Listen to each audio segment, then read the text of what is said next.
Welcome all who enter here, who came to hear my tales. Tonight we explore the mystic guardians, gargoyles. Our first tale is called The Guardian. Tales of great wealth and knowledge has often been referenced at the Walsh family estate. It has long been abandoned since Old Man Walsh mysteriously died years ago. The estate remains sealed, as many have tried to enter, but none have ever returned. The home has a hideous creature carved on its roof. One sits upon every corner of the estate, created stone nightmares, displaying demonic beings perched on the rooftop. It seems that only someone of the bloodline may enter these premises. The problem is, all Walsh's kin moved to the Americas years ago. No one even knows of the fortune hiding in the vault. Two brothers tracked the bloodline and found one descendant, a young man found in Georgia, in America. They knew the tales of wealth and knowledge, having heard those stories when they grew up poor. They found the young man and informed him of his large inheritance, even paying for his airfare to the beautiful country of Ireland. He was excited and never had won in trips before, or even knew of his great uncle passing away. He told them this as they informed him of the accommodations. The trip was expensive, but the price would no doubt be worth it. Even if he found the treasure, he would not make it out alive. The brothers would make sure, as a vast fortune would soon be theirs. After all, dead men cannot have wealth. All rested in a cottage on the property, as the trip was no doubt exhausting.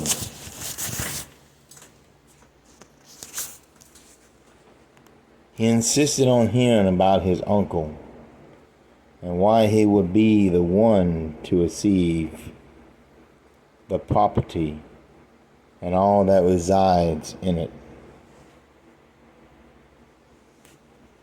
The men explained that his family was the only descendants left, even showing him the family tree. The greedy brothers would not sleep that night, as the promise of wealth kept them awake. Often they laid there in their room, imagining what they could spend with the wealth they heard of in those tales.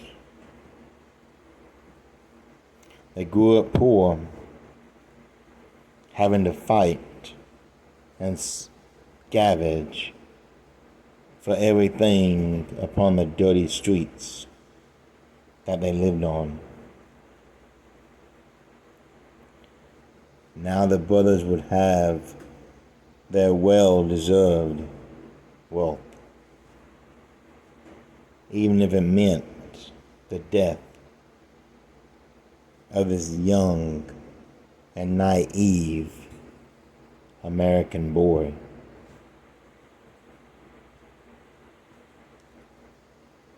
Early the next day, all went to the iron gate of the estate. The American looked at them in a strange way when told that he had to use blood to enter. The brothers explained that his uncle was reclusive, but an estranged man. This was the only way to know the rightful heir would claim the property. Only a small drop of blood from the finger was needed. The boy, of course, was hesitant. But after traveling this long way, he decided what's a little fingerprint with a needle. As the needle had blood upon it now, once it was inserted into the keyhole,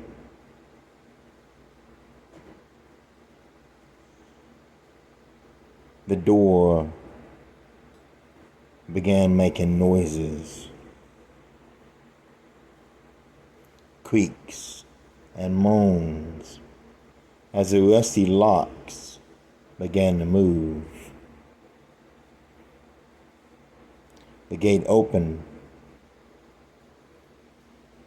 rust coming from the ancient-looking hinges. All that way now was a treasure inside the manor.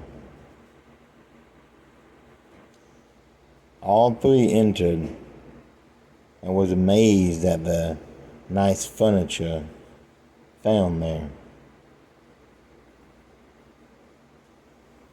Yes, they were hidden under filthy and dirty sheets, but the materials of the furniture were magnificent. Velvet couches, chairs, beautiful crystal and china was found in the hutch.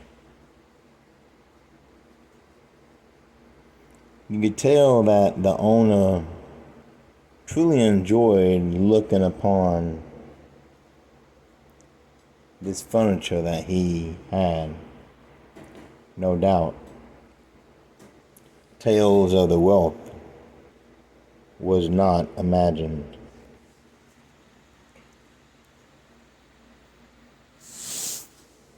The American asked if this was his, and the men lied, agreeing without a shred of falseness in their words. Walking through the majestic hall, they came upon a large and extravagant door. When the door opened, all were in shock.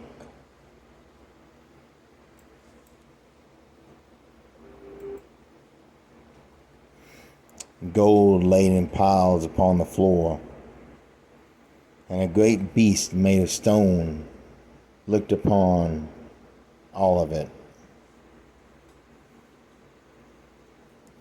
3 large books laid in front of the creature. One book marked wealth and how to have an endless supply. The book in the middle was marked life, spells to guide your way.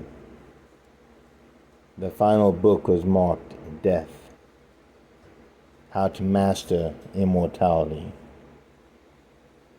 The heir looked upon the room at his fortune amazed and unaware of the greed that overtook the brothers' faces. They would have no problem killing this youngster so they could get the gold they so rightly deserved. Bleeding and severely wounded, the American crawled to the book of death, clutching it tightly to his chest as he leaned his beaten and bloody body against the wall. The older brother, which was the larger of the two, loved using his bowie knife. The blade slid from his home, and he stalked the dying man. An evil and wicked smile came across his face. His eyes lit up with joy and happiness. As you can tell, this man loved to kill people. The power it gave him was intoxicating. As the American leaned against a wall, saying words, but none would escape his mouth. The sharpened blade rose to slice the jugular vein in the boy's neck, when a blood-curdling scream rose from the room. The monstrous thing in the room rose, its eyes glowing an unnormal red. Wings opened and stretched. Standing over the greedy man, staring him down with a cold and icy look. The blade hit the creature in the chest, but it could not get past the hide. Then the man went for the face, but the blade would not get past the skin, for the skin was hard like stone. But the creature had no problem getting past the man's skin. His wicked claws sliced through the face as the man fell to the ground. Blood gushed to the floor as the body went limp and the creature threw it against the far wall. The other brother, smaller, yet just as vicious, turned to flee.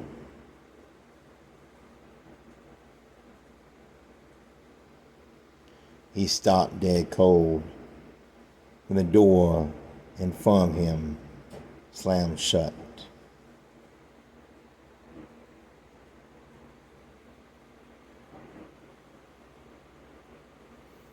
Sometimes I just cannot help myself but to interfere.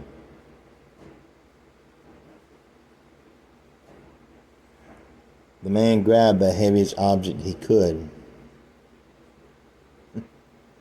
but it did little good. Bloody claws ripped off his head and rolled it upon the ground as you would a bowling ball. The dead man's eyes blinked as the body fell, bleeding to the ground. I imagine that stone monster was the last thing that wicked man ever saw. The creature reached for the dying man, touching his face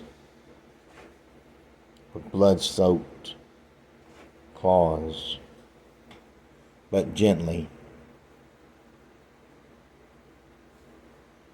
The boy awoke with a jump as he knew he was about to die.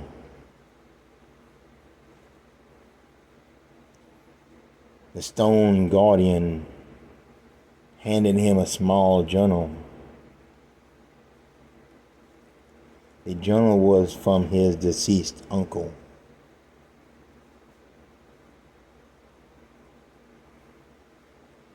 He read it aloud as it explained how the reclusive uncle was a great sorcerer. He had grabbed the gold from shady dealings, so shady that his family abandoned him. They left him to his gold, greed, and later death, all alone in this great mansion. But he knew if his kin would return, the wealth and spell books would belong to them. The stone gargoyle would remain loyal to the bloodline, as well as the one who possessed the manor.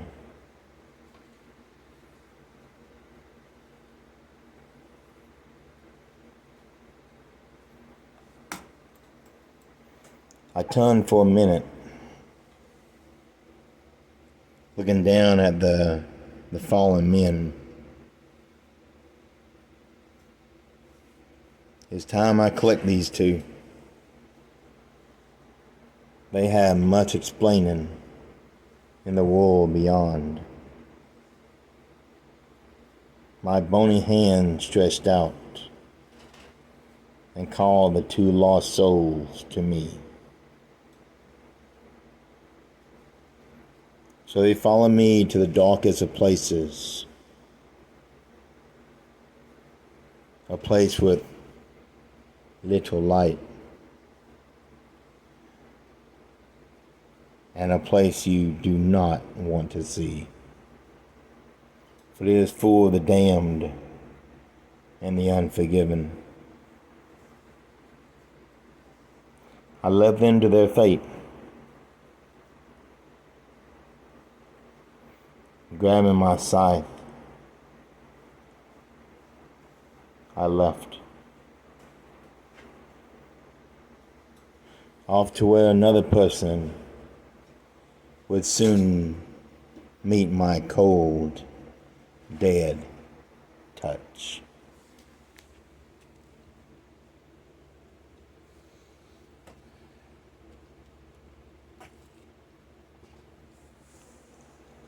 Lost in the woods. Towns and villages near Lost Woods had many disappearances, too many to keep track of. At night, screams came from the skies as a monstrous creature flew with victims in its arms. It flew deep within the forest, a forest where no one returned from. Several people would go looking for it. They would never come back.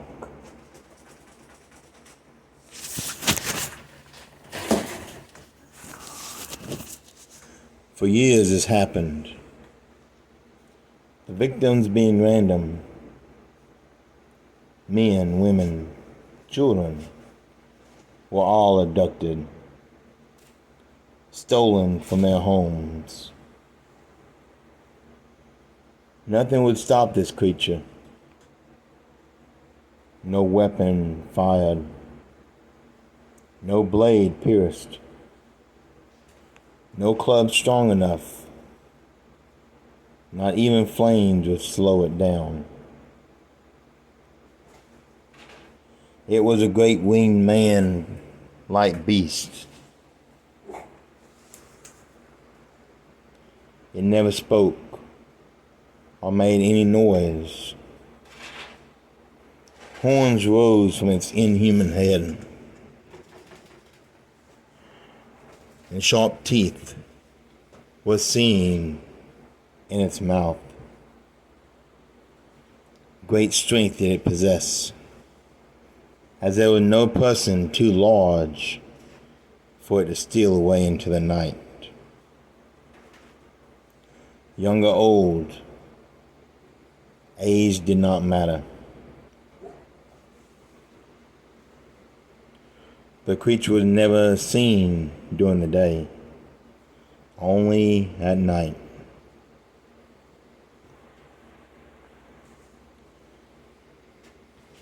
One night, it came for me.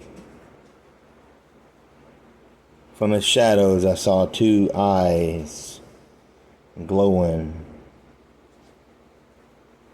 staring me down.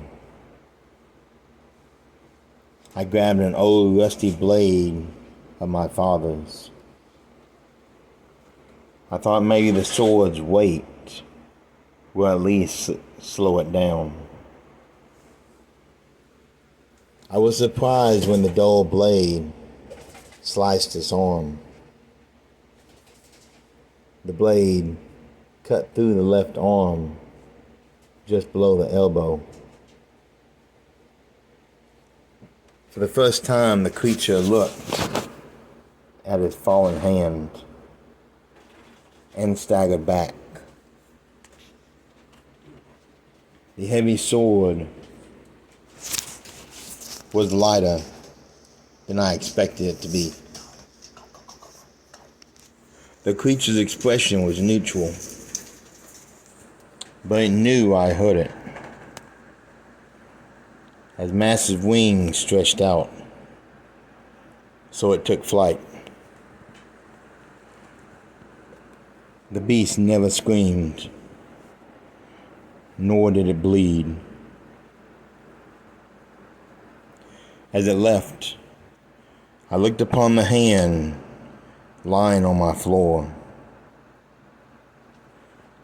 The arm was heavy and felt like stone.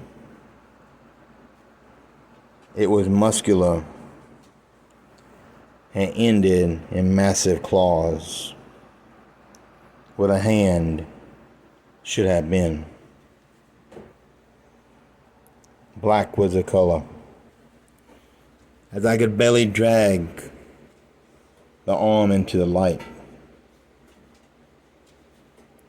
Neighbors arrived soon to check on me, astonished I was still there.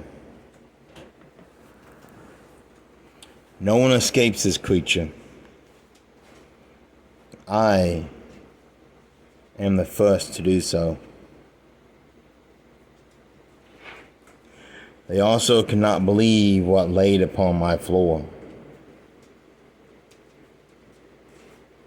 To me, the sword was light and manageable, but it was incredibly heavy to others who tried to lift it. I was not a large man, medium build at best. So the weight made no sense to me or the others. I wiped the blade and watched the rust come off like dirt. The dull sword was now sharp as the rust simply wiped away.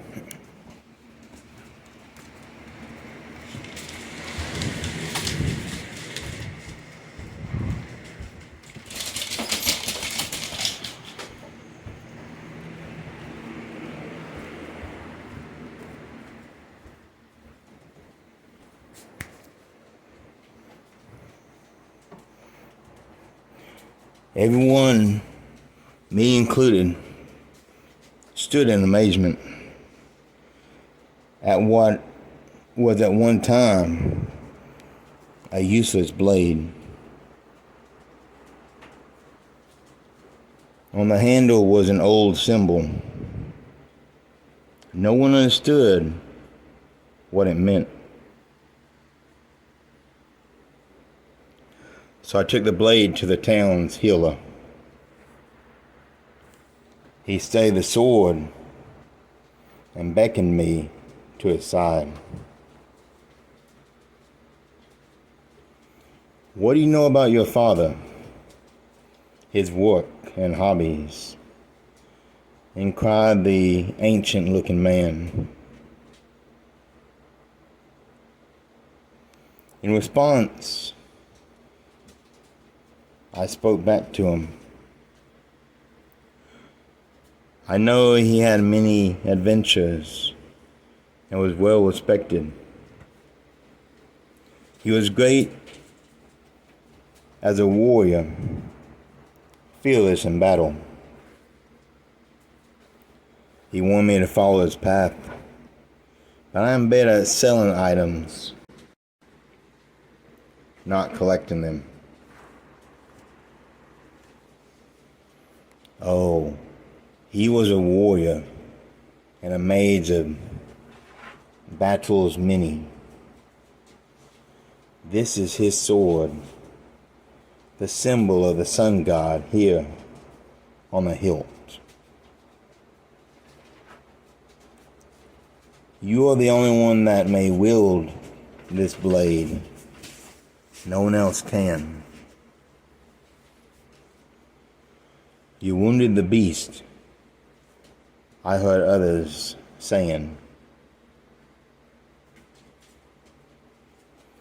They spoke of a hard and heavy hand you sliced off of it. So you injured a monster that no one has been able to before.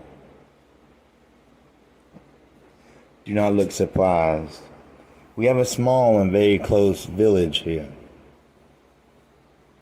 That creature was a gargoyle, a construct. It is only the slave. These abductions will not end until the master is found. This sword you have is a slayer of darkness and will lead you where others cannot go. Take it to the home of the Dark Master. You can end this. But are you brave enough to do so, merchant? Can you save us all from this evil? A very evil that hides in our forests, kidnapping us and fellow villagers for an unknown and dark purpose. Will you? Will you save us? This sword calls you and will serve you where other tools will fail.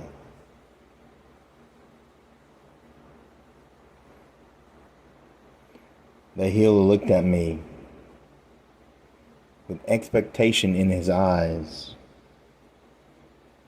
I could not argue. This old blade has done what no other weapon could do, and that is damage the demon that comes for us at night.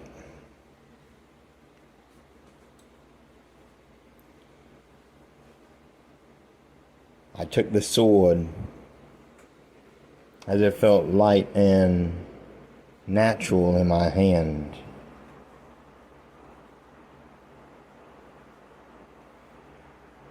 I went back home to study the arm and saw that it had become solid stone.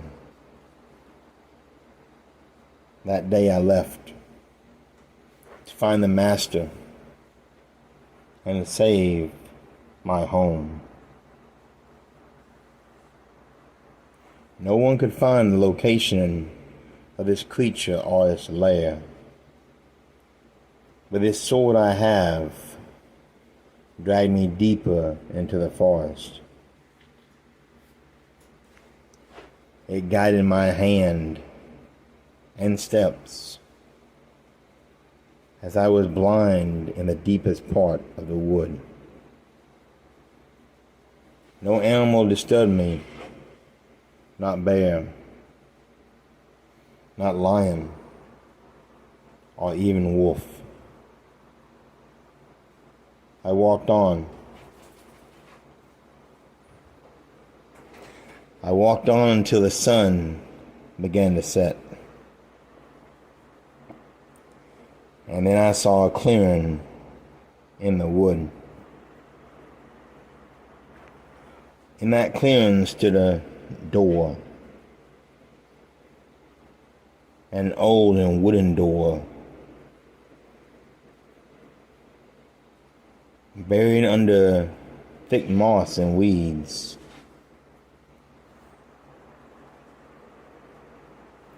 I would never have found it without this sword leading me here. In the mud were strange and inhuman tracks, along with very human ones. You can see struggles were made here, as no doubt the victims tried to leave. But no tracks made it past the strange door.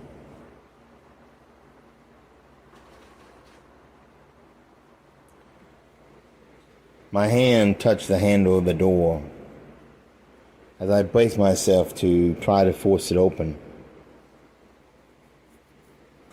To my amazement, it came open with ease. As I peered into another land.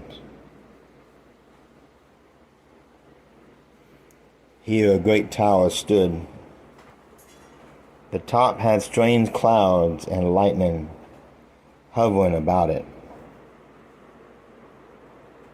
The sky was dark. As my eyes had to take time to fully adjust. I could feel the gloom and sadness from this place. As I barely heard cries coming from inside. I took the blade in my hand and ventured toward the great door. Like the forest door, it opened with ease. So I entered those great halls, accompanied by more moaning and screams, as those sounds echoed throughout the large, empty place. If not for the torches, I would have been in complete darkness. I still felt the coldness of death touching me. I walked quietly, but not quiet enough. Gargoyles fell onto my path, smaller than what I had encountered before. They were still larger than my small frame. But I swung the great sword again. The magical blade sliced through them as easy as it did the one in my home. Beheading them seemed best choice, and it worked. I stepped around the fallen monsters that now littered the floor. I then ascended large and stone steps.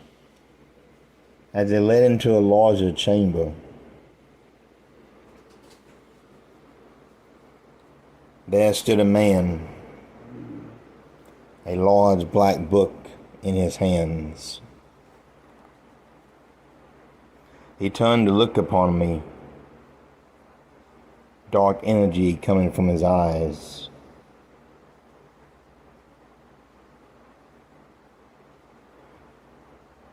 He had scars on his body, and his left hand and arm was wounded. The arm was black compared to the pale skin of the body. That arm he raised, and I saw movement come from behind him.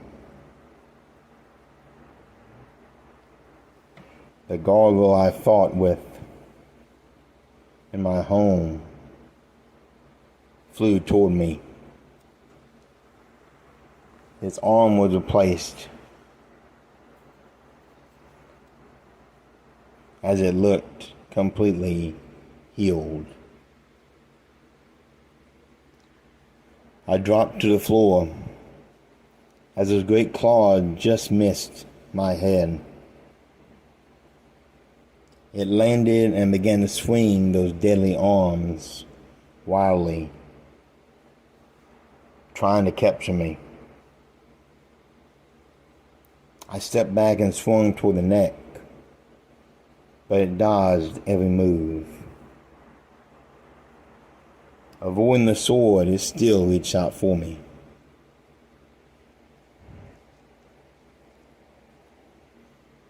You possess the sword of darkness. Only one of blood could wield the blade. Your father was foolish to challenge me too. His soul rests in that creature you fight now. Soon I will have yours as well. I will make you into a little pet of mine. You see, all these people, I need their souls. For souls give me power.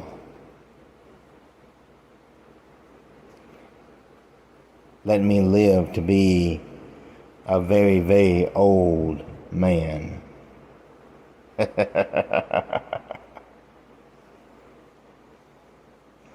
You have a choice, young one.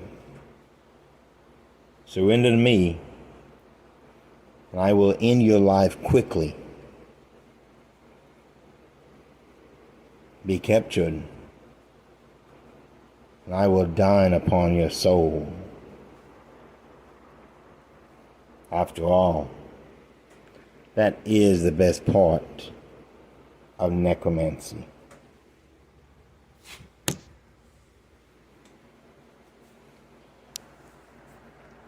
Indeed, this sword is a magical gift. I could never hope to dodge such a creature attacking me before. I continued backing away while trying to slice my attacker. At last the blade found its mark, and the right leg fell away.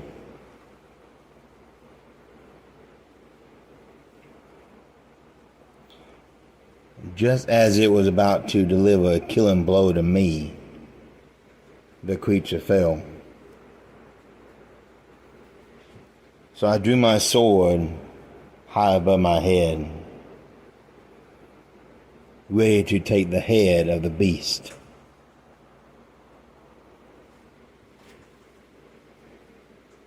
But my sword became heavier, and no matter what I did, I could not strike the creature. I saw the eyes of the gargoyle. Those eyes my father's eyes.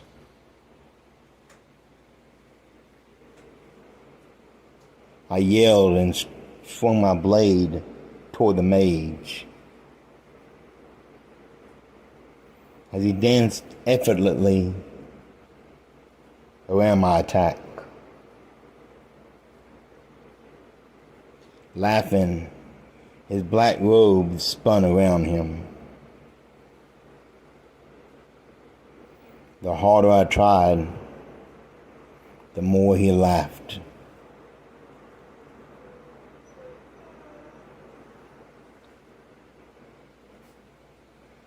I knew the creature that was my father would soon find a way to stand.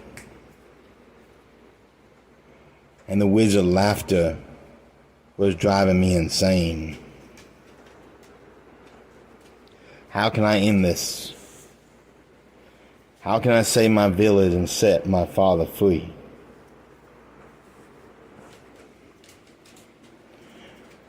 Then I looked against the wall.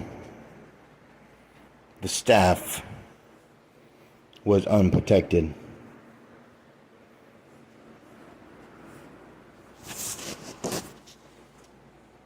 A staff contains the wizard's power. The idea immediately popped in my head. So I ran toward the staff. And it was then that the wizard stopped laughing. The look in his eyes told me he knew what I was planning to do. The staff begins to float as the floor became shaken and began to crack. My footing is unsure, but I must not let him get the staff. Now the staff is flying toward me. No, toward that fiend. I lose my balance and begin to fall, but my aim strikes true. The blade shatters the staff as my swing lands upon it. The wizard screams as the tower shakes and trembles. Chunks of marble and stone fall to the ground as the power that held this building together fades away. I look back and see the wizard. He's ancient and very feeble now. I reach for my sword, but it will not move. As I try again, I'm lifted high into the air by two great arms. My father flies me to the door.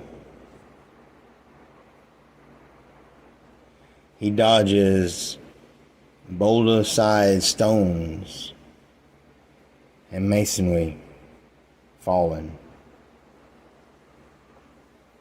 His speed is impressive as his strength is. The leg has not healed, but he flies swiftly without it.